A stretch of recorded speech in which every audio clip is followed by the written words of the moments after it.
Suatu umur saya 21, saya dipanggil oleh orang tua saya, ditanya, seberapapun kamu tahu berapa kekayaan orang tua kamu, ya yang orang sederhana aja, kamu harus tahu bahwa kamu nggak dapat warisan. Karena kami pendosa, kami manusia juga penuh dosa. Mungkin aja kami putuskan ini untuk memberikan ini ke anak yatim semua. Tugas kami adalah mendidik kamu untuk punya ilmu. Dah, itu. Jadi, terus nikah umur berapapun keluar dari rumah. Umur 21 nikah, besok keluar dari rumah. Umur 25 keluar dari rumah. Nah, terus umur 30 nikah nggak nikah keluar dari rumah. Jadi, dan itu semua sudah didoktrin begitu, sehingga waktu anak saya umur 21, saya ngomongin yang sama. Karena itu udah jadi itu. Jadi mereka udah tahu bahwa ya kita harus bangun ini sendiri. Dan kemarin saya tambahin satu lagi.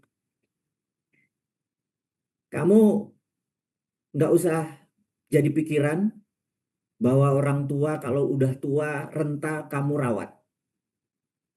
Karena banyak sekali orang tua yang bilang, kamu saya ini ngurusin kamu, ini keringat saya ini karena saya itu ngurusin kamu. Kamu berkewajiban ngurusin saya kalau saya sudah renta. Saya bilang enggak. Ketahuilah secara spiritual bahwa anak lahir ke kita itu karena anak itu yang milih. Iya. Bukan kita yang milih. Jadi terhormat sekali kamu udah milih saya sebagai bapakmu. Menarik, Saya terhormat. Wow. Iya. Keren. Jadi untuk itu saya nggak mau ngerepoti kamu. Umur 100 tahun, gue masih lompat, terjun payung, pakai parasut dari pesawat untuk membuktikan gue sehat. Terjun payung. Mau nggak mau kan kita harus latihan terus. Jadi gue akan sehat terus karena gue nggak mau ganggu lu. Punya Gitu. janji gitu ya sama anak-anak ya? Iya. Ngapain gue udah renta, lu harus ganti sama gue? Enggak, gue mau sehat. Gitu. Jadi mereka nggak terbebani karena kita tahu sandwich generation karena orang tuanya membebani mereka, anak mereka membebani mereka. Gue bilang enggak, gue bukan tipe sandwich yang akan ngeganggu lu. Gue akan sehat, saya bilang kayak gitu. Jadi itu menjadi motivasi gitu. Nah ini mungkin bagian apa ya? Saya nggak ngerti tadi spiritual itu bener nggak? Versi saya sih anak yang milih orang tua.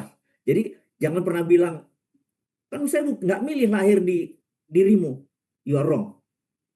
Iya. Gimana Pak? Ya, ada sisi betul kok itu, Pak Mardigu. Jadi, kalau lihat cerita Pak Mardigu, luar biasa ya, value yang diberikan, oleh orang tua.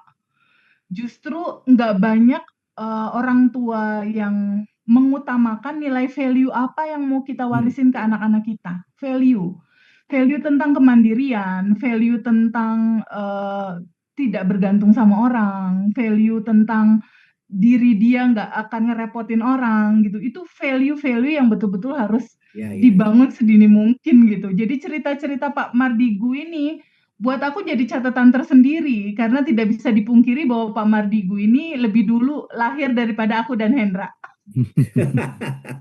Kalau ayah dan ibu yang lain kan pasti wariskan harta gitu ya. Warisin emas 5 kilo kayak gitu kan ya. Bosman ini keren. Satu-satu mobil gitu kan Mas Hendra. Rumah satu-satu, mobil satu-satu, udah deposito, udah anakku udah jadi nggak berpikir untuk mandiri kan. Beda sama ayahnya Pak Mardigu, luar biasa. Teteh, tapi sebelum dirimu nanti nanya ke Bosman ya. Kan kita kan sering ya bikin kelas offline kayak gitu ya. MMBC itu kan rata-rata kalau aku dulu pernah ikut tuh tajir-tajir semua, Teh. Tajir-tajir semua. Nah, apa sih Teh kalau dirimu kan yang sering dapat curhatan dari teman-teman di Bandar Revolution itu kan banyak ya.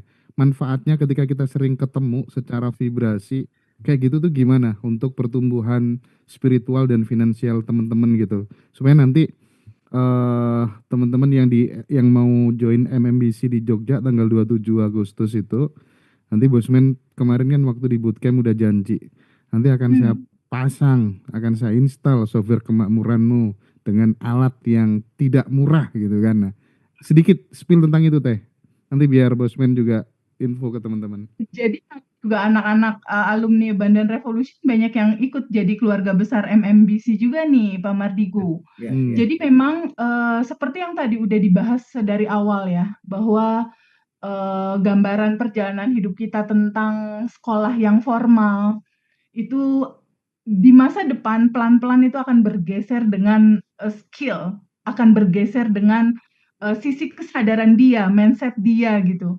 Nah, itu nggak bisa dipungkiri itu memang tidak kita dapatkan di bangku sekolah. Karena apa? Baik S1, S2, S3. Gini, Pak Mardigu, ini kisah nyata aku. Pada saat alumni Bandan Revolution udah tembus di atas 10.000 orang dan yang privat online offline-nya itu udah tembus di angka hampir 700 sampai 800 orang. Yang mengagetkan adalah peserta offline privat Bandan Revolution itu ada yang S3 UGM, ada yang profesor ITB, ada yang S3 UI, ada yang dosen filsafat, ada juga yang psikolog, ada yang psikiater yang itu tuh makan bangku sekolah yang sangat luar biasa. Tapi ternyata ada sisi kekosongan yang pada akhirnya di usia-usia mereka sekarang ini itu nggak mereka ketemu kuncinya gitu. Kuncinya mereka nggak ketemu tentang bagaimana pada akhirnya di usia-usia mereka. Jadi yang waktu itu S3 itu usianya itu di area 55, 60, 65 ya. Ada yang 70 tahun juga. Waktu itu aku juga kaget. Aku pikir untuk judul itu secara kehidupan dan lain-lain sudah selesai gitu. Tapi ternyata ada kekosongan yang cukup besar sekali ada di situ gitu. Tentang apa? Tentang apa yang mereka harus wariskan buat anak-anak mereka dan kekosongan mereka di usia mereka di kepala 60 ke atas. Oke. Menarik. Ada kekhawatiran, kebingungan, kecemasan, ketakutan itu keluar itu di masa itu. Nah, itulah fungsinya aku rasa ya. Itulah fungsinya MMBC itu jadi peran untuk mengisi sisi yang nggak bisa keisi itu. Baik MMBC ataupun Bandan Revolution. Karena ini aku sangat kaget sekali. Bahkan terakhir kemarin itu ada staf presiden juga. Bukan ajudan ya Mas Hendra ya, ini staf presiden juga. Yang kosong dari sisi ini, spiritual, kesadaran, mindset. Masuk cerita yang memang nggak dikupas. Jadi waktu itu aku terkaget-kagetnya itu ada satu guru besar Universitas Islam terkenal di Indonesia. Dan dia juga sebagai ulama besar masuk kelas Bandan Revolution privat. Aku kan kaget. Iya. Gimana, Bosman Ada sisi kosong di situ. melihat apa yang disampaikan oleh TVB itu gimana tuh? Saya surprise sih ya, maksudnya saya nggak nyangka karena di abundance revolution Ya. kan abundance itu kan keberlimpahan gitu ya. Jadi kita setelah kekosongan kita ini diisi keberlimpahan, kita menjadi orang yang ya tenang lah gitu ya. Karena selama masih kosong, selama masih mencari, penuh gelisah pasti. Begitu kita penuh cinta, penuh Kenangan. apa ya istilahnya? Cinta itu kan kata Tapi kerja. dengan diri sendiri. Cinta sih. kata kerja. Cinta itu kata kerja. You have to work on it gitu ya. Jadi, nah abundant ini memang mengisi hal-hal yang kosong dengan sesuatu yang keberlimpahan kan gitu kira-kira ya. Nah, inilah menurutku kita tuh kayak 11-12 gitu ya, bahwa yang satu kekosongan tuh terhadap kejiwaannya, terhadap keluarga. Ada lagi yang merasa kok gue kerja capek, gue belum dapat kaya, kok gue belum bisa memenuhi kebutuhan dengan less effort. Dan gini, kita tuh kebanyakan yang ikut MMBC adalah dulu hidupnya do more, achieve less. Banyak yang dikerjain. Kadang-kadang kayak nggak pulang gitu, sibuk banget. Tapi kok dapatnya sedikit. Do more, achieve less gitu ya. Dapatnya sedikit. Terus mereka tuh ingin membalik. Karena orang-orang yang sudah abundant, sudah berkelimpahan itu do less, achieve more. Kerjanya sedikit, tapi dapatnya banyak gitu ya. Nah, Yes. orang-orang saya pun akan menuju ke sana. Maksud saya berusaha menuju ke sana satu level di atas pemahaman saya dan itu level yang sudah makrifat, yaitu do nothing, achieve everything. Oh itu Luar biasa belum, sih. itu sakti. Belum nyampe situ emang. Itu Anda tahu ya, do nothing, achieve everything. Jadi mereka benar-benar satu level atau mungkin beberapa level di atas saya yang memahami itu. Jadi tadi roadmap-nya adalah pertama banyak sekali di masalah keuangan ya, do more, achieve less. Kemudian setelah ikut MMBC jadi do nothing, achieve do less, achieve more gitu. Nah, ada bedanya MMBC selama 34 kelas 34 angkatan. Ini berbeda dengan angkatan 35 yang nanti. Jadi biasanya 3 hari itu adalah mengajarkan private victory, kemenangan pribadi. Biasanya nih ya. Jadi kalau di Quran, di agama saya, versi saya beragamanya juga, surat-surat Makiyah awal itu kan mengajarkan kita untuk menjadi pribadi yang menang. Gitu. Ya. Itulah MMBC.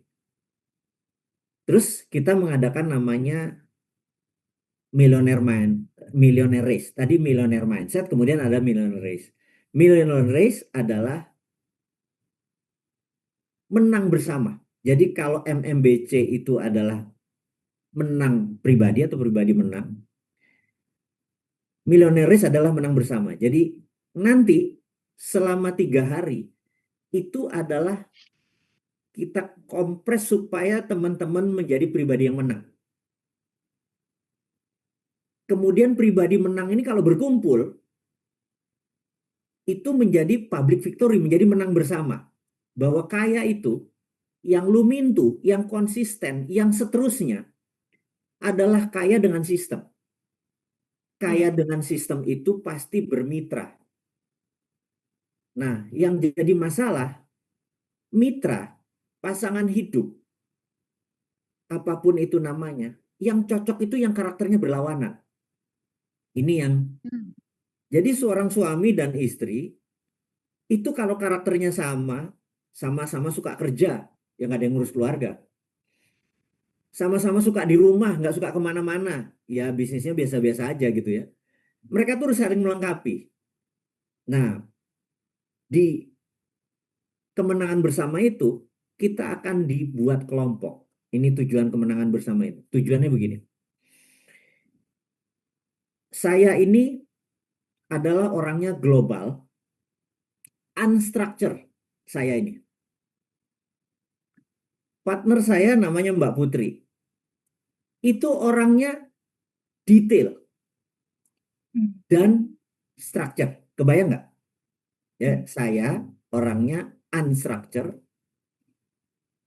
dan global. Dia orangnya detail dan structure. Kami kalau ngomong berantem terus, urusan bisnis ya, nggak pernah cocok. Pak ini begini, sangat detail. Saya detail itu stres saya, gitu. Nah, sukses itu adalah bagaimana kita bisa mengerti orang yang berbeda karakter dengan kita. Jadi saya tuh ekstrovert. Mitra saya harus introvert misalnya gitu, tapi terbalik, saya introvert. Mitra saya ekstrovert. Itu membuat, nah sementara orang ekstrovert itu adalah people person. Saya system person. Jadi saya mengerjakan apa-apa itu by system. Kalau mereka apa-apa orang. Nah, Anda bisa bayangin, kenapa kita secara pribadi sudah menang, tetapi pada saat kita berkomunitas, kita nggak bisa menang bersama. Karena kita nggak ngerti. Nah, bad news-nya, berita buruknya, manusia tuh senang ngumpul dengan yang sama. Jadi globalis ngumpul sama globalis, unstructured ngumpul unstructured, extrovert ngumpul sama extrovert. Bahasa Mas Helmi adalah a bird at a same feather flocking together. Burung dengan bulu yang sama nongkrong dengan yang Ya. sama. Gak jadi apa-apa, cuman hahaha doang. Itu saya tuh sama Helmi sama semua. Karakter gua sama-sama globalis, sama-sama unstructured, sama-sama egoisnya gede gini. Kita ngerjain apapun, lama-lama kita bilang gak bisa kita nih join bisnis. Karena karakter kita sama. Kalau ngide sama, akhirnya bisnis sendiri-sendiri. Kita taunya dari sejak 30 tahun yang lalu. Karena karakter kita sama. Jadi kalau kita ngumpul seru, 2 hari 2 malam ngobrol terus seru. Nggak Seminggu jadi apa-apa ya. gak jadi apa-apa. Nah, ini yang kita harus sadari bahwa untuk sukses ternyata kita harus opposite karakter yang kita sering tersinggung, kita sering marah. Ya. Iya, tapi begitulah. Nah, jadi MMBC kali ini saya gabungin keduanya. Karena itu untuk pertama kali ini saya gabungin keduanya sehingga ada beberapa yang di outdoor challenge-nya. Jadi Millionaire Mindset Bootcamp itu bukan pencil and papers. Bukan nulis. Berapa jam Mas nulisnya? Paling 1,5 jam ya Mas Endra ya? Iya Pak. Yang Iya, Pak. 48 jam itu semuanya simulasi. Mm-mm. Dan simulasi ini banyak hal yang Mm-mm. akan dikerjakan kali ini. Karena sebentar lagi teman-teman akan kita kasih kuesioner. Untuk saya tentukan. Jadi saya belum tahu isi konten nanti itu apa sampai teman-teman ngisi kuesioner. Jadi kuesioner edisi nanti saya bisa tahu. Oh, ada 70% karakternya risk taker. TVB mau daftar Pak? Gitu ya. Safety player. Karena penting itu safety player gitu. Terus ada anger management atau ada fears management gitu. Karena kalau biasa orang tuh ada antara dua, angernya besar atau fearsnya besar, takutnya besar atau marahnya yang besar gitu ya. Kalau 60% banyak marahnya maka ada anger management. Tapi kalau ternyata fearsnya yang besar maka fears management, nggak ada anger management. Jadi karena anger itu tidak dihilangkan, tapi dikendalikan. Fears itu tidak dihilangkan, tapi dikendalikan. Jangan sampai kita dikendalikan marah kita. Kita harus bisa mengendalikan. Nah, hal-hal seperti itulah kunci sukses sebenarnya nih ya tentang MMBC. Jadi MMBC ini menurutku kali ini agak sedikit unik. Hasilnya, outputnya akan sangat surprise gitu ya. Terus habis ini kita balik ke topik kita, apa yang dilakukan oleh kita sebagai orang tua atau di rumah, bagaimana untuk membuat rumah adalah sekolah keuangan yang sesungguhnya. Nah, gitu kira-kira. Aku mulai pertanyaan, boleh ya Mas Hendra? Ya. Silakan Teh. Ya, Pak Mardigu, aku mau tanya nih, jika seseorang atau Bapak misal, seseorang deh, memulai dari nol nih, nol, dia hilang segalanya nih, modal nggak ada, koneksi nggak ada, aset pertama mereka apa yang harus dibangun? Kalau ada kondisi seperti itu dari pengalaman panjangnya Pak Mardigu dalam sebuah proses kehidupan, segalanya hilang nih, lalu aset pertama apa yang harus dibangun sama dia? Ini pengalaman pribadi. Jadi suatu hari di tahun 2000 saya mengalami itu. Saya punya utang 7 miliar sekian, pabrik saya harus di PK-Ukan, harus declare bangkrut dan lain sebagainya. Cerita panjang. Ya. Saya bingung. Waktu itu saya bingung. Karena secara pribadi saya adalah orang yang nggak putus Senin Kemis, saya nggak putus tahajud, saya nggak putus duha. Saya punya rumah yatim Indonesia, saya berdiri tahun 96 kan, rumah yatim udah 30 tahun sekarang. Saya rutin, income saya bukan 2,5%, tapi saya udah berikan yang lebih buat anak yatim. Karena anak yatim itu kita nggak pernah ngecek, saya selalu bayar gitu. Terus toto saya bangkrut, minus. Saya bingung mau nanya sama siapa. Kalau tanya sama Ustadznya hidupnya dari sumbangan nih, bener nggak? Iya kan? Terus dia bilang ambil aja hikmahnya, sabar, wirid. Ya Allah, kita wirid. Ya gofar. Ya Honi yang maha kaya bener nggak? Udah selesai 3.000 2 hari 2 malam tetap Pusing aja lagi itu ya. nggak datang. Itu kan reality kan? Iya. Lewatin. Jadi keimanan dengan sebuah kenyataan rekening tanggal 20 harus bayar listrik dan telepon itu berlawanan gitu. Itu. Jadi kegelisahan itu bingung saya. Ya ini mungkin cerita udah banyak. Saya akhirnya tanya saya punya orang tua angkat setelah ayah saya meninggal. Beliau ini adalah bapak angkat saya. Jadi saya kenal dia udah lama sekali, seumur hidup saya bahkan. Dan dia sedikit dari orang Bali yang rekeningnya 14 digit gitu kan. Saya manggil dia Babe. Terus saya datang ke tempat dia di belakang kantor di daerah Senopati. Dia biasa kalau sore itu lagi nunggu macet dia ngerokok gitu. Terus saya temenin di ini. Terus dia bilang, "Kenapa lu suntuk banget?" "Aku banyak masalah, Be." Kalau lu banyak masalah, jangan pernah tampakkan ke orang lain yang lebih kaya dari lu bahwa lu lagi susah. Saya terkejut. Lu harus tetap pede. Lu bayangin, ini kata dia, lu bayangin, lu punya proyek, lu bawa ke orang, tapi muka lu melas. Terus lu cerita kasus lu, wah gue begini-begitu cerita proyek. Orang tuh nggak percaya lu udah.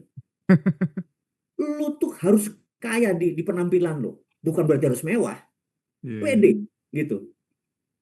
Jadi kalau lu sekarang loyo kayak gini, dan gua adalah orang yang lo mau deketin untuk pinjam duit kayak atau mau kerja sama segala macam, mana gue percaya sama lu. Ubah pikiran lu. Lu tetap begitu keluar rumah lu ada orang paling kaya sedunia. Kayak gitu.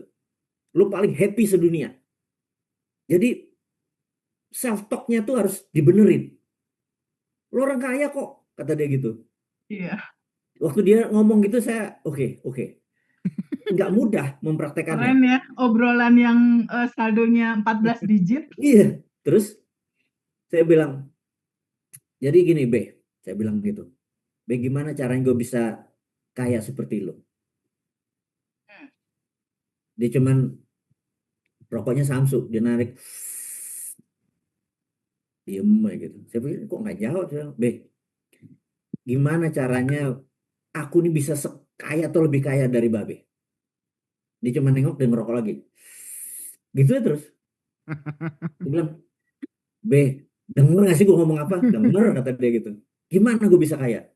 Dia cuman, dia bilang, lo lapar nggak? Lapar.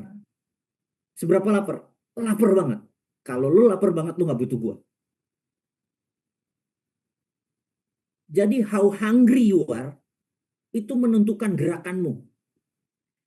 Jadi tadi pertanyaan Teh Febi, kalau ada orang yang lagi susah, nggak punya modal, nggak punya apa-apa, hidupnya udah rata tanah.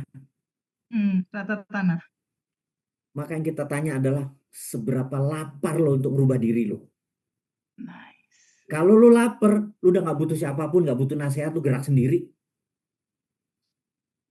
Jadi saya cuma diem. Iya. Kita nggak butuh apa-apa, nggak butuh dia juga, bener nggak? Iya.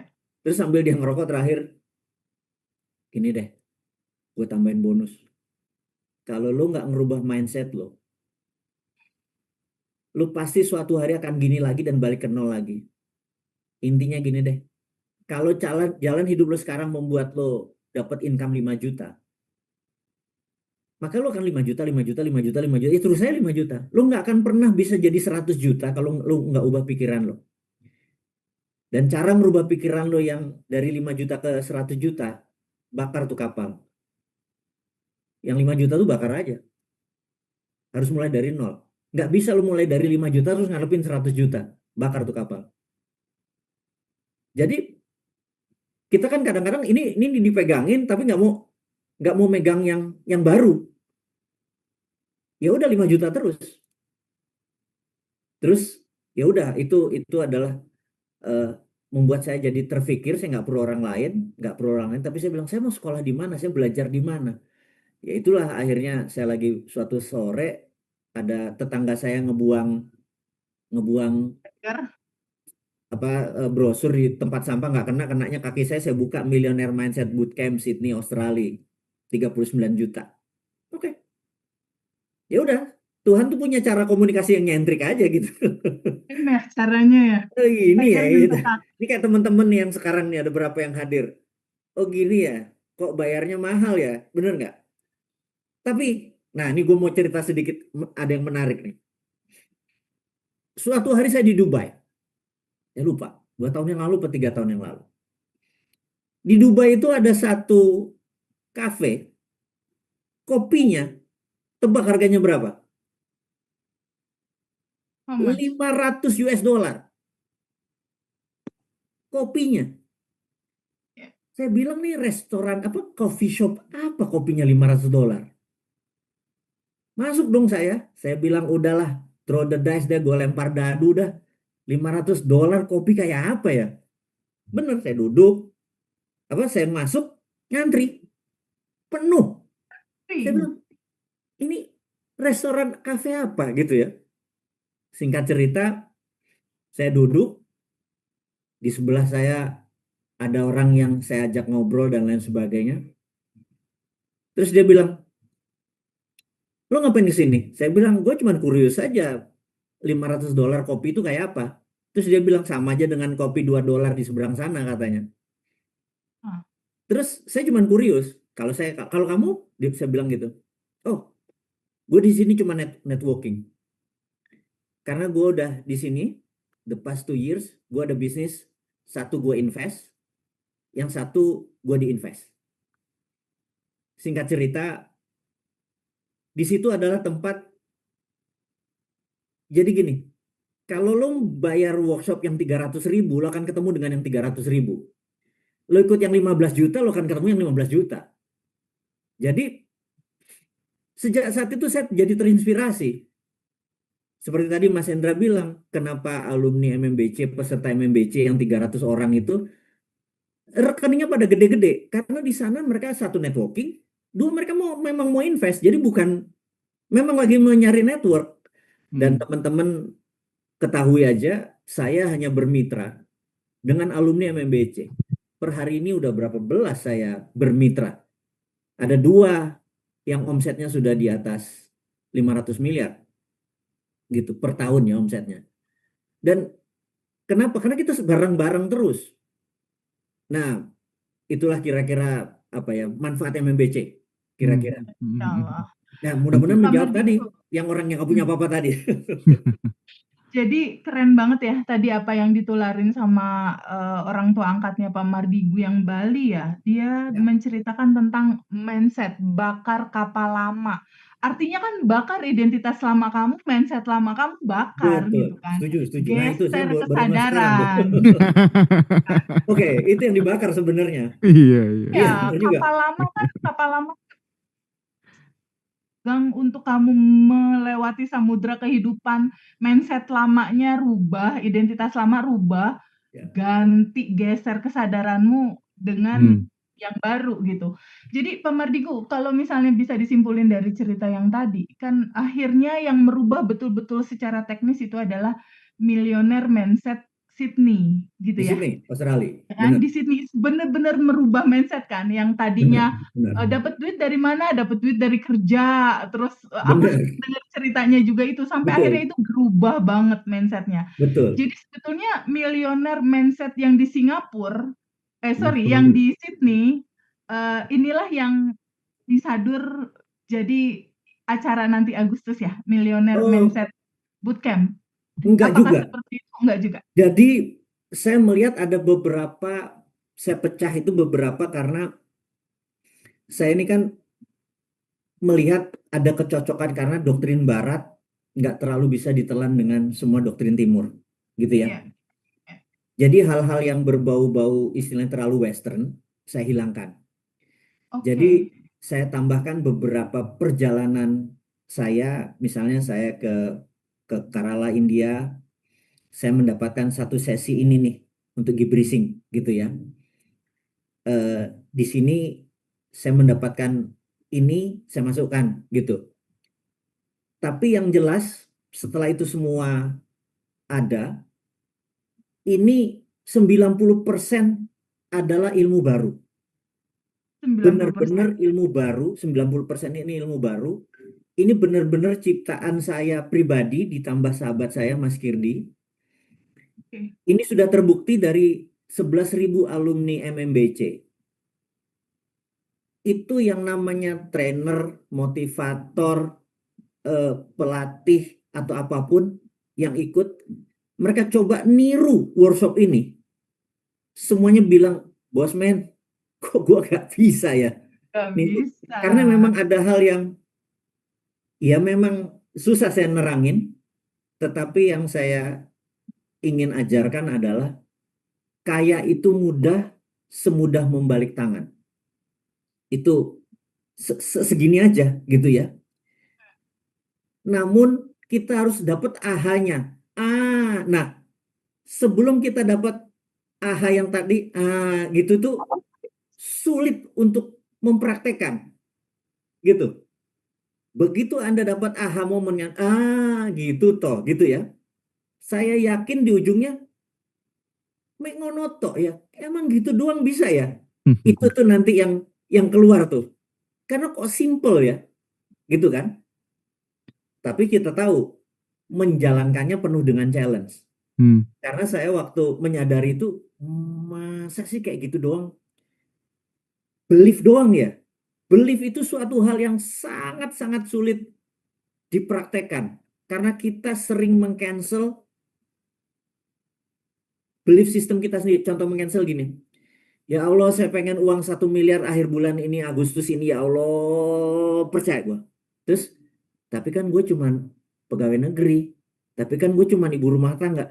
Kita meng-cancel doa kita sendiri. Itu yang tersering. Bisa nggak kita percaya 1000%? Kita ini kayak belajar kayak jadi nabi gitu loh. Belief gitu loh. Beliefnya Pol. Bener. Jadi bener-bener nggak ada kata masa sih gitu ya. Dan ya udah, nggak usah, jangan di cancel. bulat Yang gitu cancel kita udah ya. sendiri. Nah itu, mudah-mudahan kebayang nih. Teteh, So amazing, Masya Allah. mungkin Teteh nanti tambahkan satu pertanyaan lagi terakhir ya, karena Satu Bosman tuh boleh nih. biasanya kalau ngisi Zoom tuh hanya 20 menit Teh. Jadi ngaji Ini Roso kebanyakan. spesial banget ya, kita merasa terhormat banget. Tapi yang jelas ya, seperti yang disampaikan Bapak tadi, aku waktu selesai MMBC itu jadi kayak berpartner bisnis dengan salah satu pengusaha batu bara di Kalimantan. Kita kayak deket banget gitu dan banyak hal lah yang bisa didapatkan. Dan nanti beberapa teman-teman dekatku, salah satu pengusaha, aku punya temen ya, pengusaha besar di Tuban, nanti join MMBC di Jogja juga, terus kemudian ketua KPU, temanku sahabat dekatku dulu sekretarisku waktu kuliah, waktu di HMI itu juga sama, daftar juga. Jadi circle-circle seperti itu yang akan teman-teman dapatkan nanti kalau di Jogja. Apalagi ini selama 3 malam, 4 hari 3 malam gitu ya teman-teman ya. Silakan nanti hubungi Mbak Vina, teman-teman yang mau join, karena saya minta tolong sama Pak Mardigu untuk tolong dong Pak kasih harga spesial buat teman-teman ngaji Roso gitu ya. Karena dan alhamdulillah dikabulkan, dikasih harga sangat spesial dan sama Mbak Putri dan bonus MMR lagi. Aduh, thank you banget Pak. Iya, MMR itu jadi begini. Jadi saya merasa teman-teman yang sudah ikut Sadar Kaya pengen karyawannya di MMBC-kan, gitu kan. Akhirnya saya membuat MMR, Millionaire Mindset. Money Mastery Revolution. Ya, ini apa dijadikan Money Mastery Revolution ini dikompres gitu ya. Di situ juga pakai subliminal programnya, cuman hanya 25%. Karena nggak bisa diduplikasi sebenarnya. Jadi waktu mengikuti MMR lewat headset segala macam tuh paling cuma 25%. Tetapi ini pun sudah bisa. Jadi dan itu mahal ya, 1,5 juta ya. Jadi kalau teman-teman sekarang harganya khusus 9,9 juta saja plus bonus MMR. Dan MMR ini bisa buat kapanpun kita bisa ngulangin, atau kita bisa untuk karyawan kita, untuk teman kita, untuk saudara kita yang di rumah Lain ada gitu ya. kantong yang orang. Beda. Iya. Gitu kira-kira. Oh, amazing. Spesial. Pertanyaan terakhir boleh nggak, Ndra? Ya, Iya, boleh. Boleh ya? Terakhir, Pak. Iya. Pak Mardigu, keputusan termahal apa yang paling Mardigu sesali selama membangun bisnis? Ada nggak sesuatu yang, harusnya nggak gini nih gitu? Ada nggak? kalau untuk di bisnis, bisa saya katakan itu semuanya seru. Seru. Semuanya nggak pernah ada yang saya sesali dan benar-benar apa ya, benar-benar fun. Rugi jangan tanya, ditipu jangan tanya, nggak usah gitu. Tahun ini aja saya ditipu 2 kali kok. Gitu. Jadi, tapi kadang-kadang dari situ saya malah dapat ide, gitu ya. Jadi saya pikir kalau keputusan bisnis benar-benar nggak ada. Tapi dalam kehidupan, kalau saya boleh mundur ke masa ke umur 20-an misalnya, Iya. I wish saya tahu bahwa gula, apa-apa yang warna putih, gula dan manis itu, saya pasti akan kurangi itu tinggal 10% kali. Oke. Itu saya baru tahu bahwa gula itu adalah penyebab inflamasi yang terbesar, gitu. Dan inflamasi itu yang membuat organ-organ kita bermasalah. Kalau udah organ-organ kita bermasalah, ya sudah, nanti ada tensi, darah tinggi, ada diabetes, ada asam urat, udah kemana-mana udah, gitu. Saya tuh kayak kok nggak ada yang ngasih tahu saya sih, gitu ya, Iya. gitu. Jadi kalau boleh, itu adalah masalah kesehatan. Jadi saat ini saya menomor satukan kesehatan tadi karena saya nggak mau ganggu anak-anak saya gitu ceritanya ya, nggak mau ganggu Iya. teman-teman dan lain sebagainya. Bahkan tapi kalau keputusan bisnis semuanya fun, yang jangan nanya ruginya ya, tapi semuanya fun gitu bagi saya tuh. Gini, kalau boleh jujur, kata rugi itu udah hilang di vocabulary saya. Saya bener, TVB kalau tanya pernah rugi, saya kayak bingung. Rugi itu apaan ya? Gitu. Udah nggak ada rugi di kepala saya kayak bingung. Iya. Bener-bener, sampai sekarang saya kalau tolong describe apa itu rugi. Rugi apaan ya? Gitu. Itulah Harus yang cari-cari ini. dulu ya. Udah hilang di kepala saya, gitu. Oke, ini ada satu titipan untuk Iya. orang tua di rumah untuk mengajarkan sistem keuangan kepada anak. Nomor 1, kita itu harus menjadi role model. Kita nih parent ini harus jadi role model. Ya kita harus nabung, kita harus irit, kita harus benar-benar need kebutuhan yang kita utamakan, bukan keinginan gitu ya. Nah, ada satu hal yang paling penting untuk diajari ke anak-anak kita, ke generasi muda adalah delay gratification atau menunda kesenangan. Kemampuan menunda kesenangan itu kunci sukses. Jadi di rumus psikologi ada namanya marshmallow effect. Jadi ada seorang dosen dari Harvard menyelidiki selama lebih dari 50 tahun efek dari marshmallow. Saya pernah cerita, mungkin saya ulangi lagi. Jadi anak 5 tahun dipanggil sama dia ceritakan, ditanya sesuatu yang ringan, terus dia bilang, aku sebentar ke toilet sebentar ya. Di situ ada marshmallow, silahkan dimakan. Tapi kalau kamu tidak makan, saya kasih 2. Gitu ya. Bertahun-tahun dia mempelajari sampai 50 tahun kemudian. Kesimpulan, anak yang bisa menahan tidak mengambil marshmallow 95% masa depannya sukses. Nah, anak yang tidak bisa menahan atau mengambil marshmallow bukan berarti mereka gagal, gitu. Nah, mengajari mereka menunda kesenangan, menahan, kemampuan menunda kesenangan dan menahan tadi, ternyata itu dari 5 tahun, 7 tahun, 6 tahun sudah terbaca, gitu. Jadi dia bisa mengendalikan diri. Nah, kita boleh uji anak-anak kita dengan marshmallow di rumah, dengan apa, dengan permen, dengan segala macam. Jadi Iya. karena kuncinya adalah mereka bisa delay gratification, itulah kunci sukses.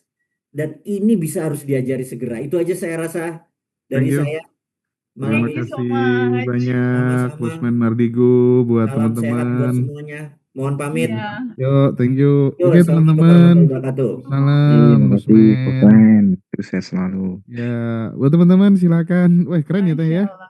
Wow. Teman-teman yang mau join MMBC silakan hubungi Mbak Vina. Hanya untuk malam ini aja dengan harga spesial.